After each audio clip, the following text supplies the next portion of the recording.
आज का विषय है साधु मन। भारतीय साहित्य में ऐसे अनेक प्रसंग मिलते हैं जो हमारे जीवन में प्रेरणा स्रोत बन जाते हैं और अनजाने ही हमें एक ऐसा संदेश भी दे जाते हैं जो हमारे संस्कारों को भी परिष्कृत करता है। एक ऐसा ही प्रसंग स्वामी विवेकानंद के संदर्भ में आज भी हमें भाव विह्वल कर जाता है।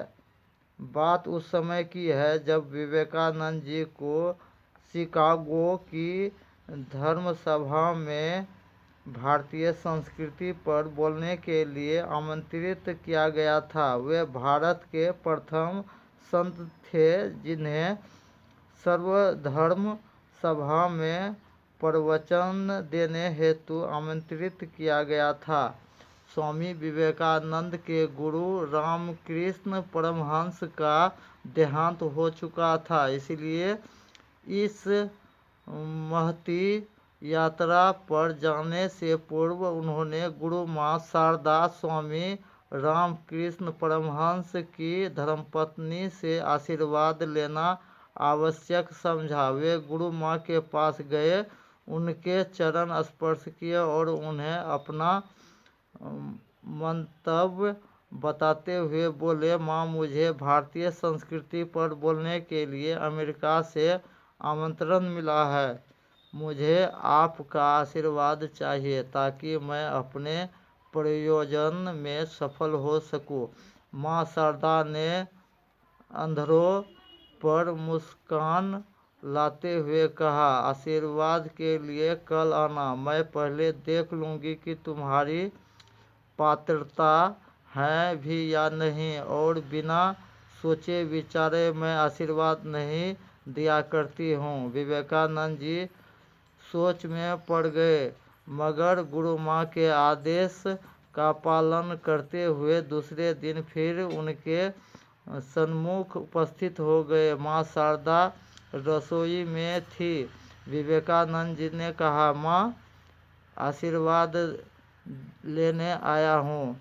ठीक है, आशीर्वाद तो तुझे मैं सोच समझ कर दूंगी। पहले तू मुझे वो चाकू उठा कर दे दो, मुझे सब्जी काटनी है, माँ शारदा ने कहा।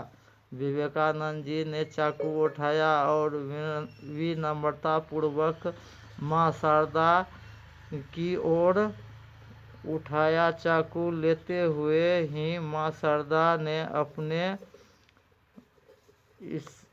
स्किंद आशीर्वचनों से स्वामी विवेकानंद को नहला सा दिया। वे बोली, जाओ नरेंद्र, मेरे समस्त आशीर्वाद तुम्हारे साथ है। तुम अपने उद्देश्य में अवश्य ही सफलता प्राप्त करोगे। तुम्हारी सफलता में मुझे कोई संदेह नहीं रहा है। स्वामी हतप्रभ हो गए। उनकी समझ में नहीं आ रहा था कि गुरु माँ के आशीर्वाद और मेरे चाकू उठाने के बीच ऐसा क्या घटित हो गया। शंका निवारण के प्रयोजन से उन्होंने गुरु माँ से पूछ ही लिया, आपने आशीर्वाद देने से पहले मुझसे चाकू क्यों उठवाया था?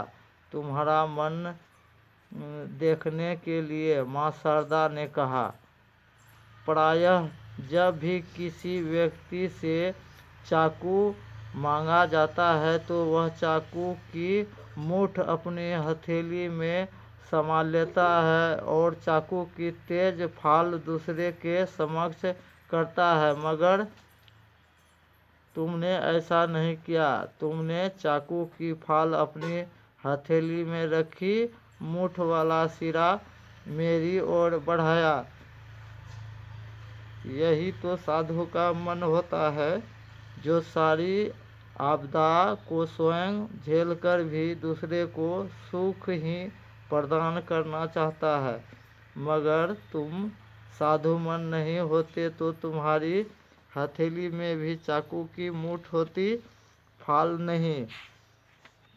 और वस्तुतः पुस्तक के इस भाग में कुछ ऐसे व्यक्तियों के जीवन प्रसंगों को लिया गया है जो सचमुच आपको जीवन में आगे बढ़ने हेतु प्रेरित करते हैं, प्रोत्साहित करते हैं तथा आपकी सुषुप्त ऊर्जा को पुनः जागृत कर उन्हें प्रगति पथ पर परस्पर होने की हिम्मत प्रदान करते हैं। वस्तुतः सफलता व्यक्ति की सोच में होती है। जब हम विषम परिस्थितियों में सफल होने वाले साधारण व्यक्ति की कहानी पढ़ते हैं तो इन कहानियों से मिलने वाली प्रेरणा हमारे मन मस्तिष्क को उद्वेलित कर हमें सफलता की बुलंदियों को छूने के लिए तैयार करती है, प्रोत्साहित करती है। ये ऐसी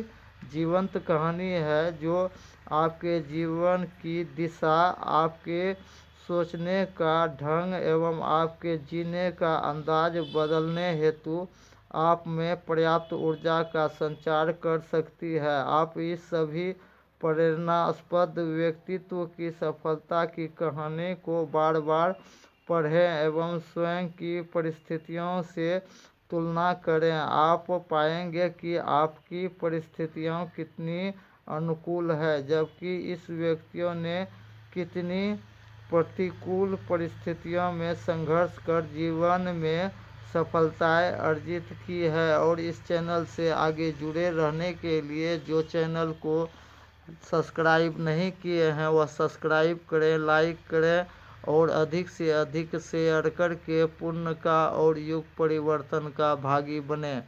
जय सनातन, जय हिंद, जय भारत, जय महादेव।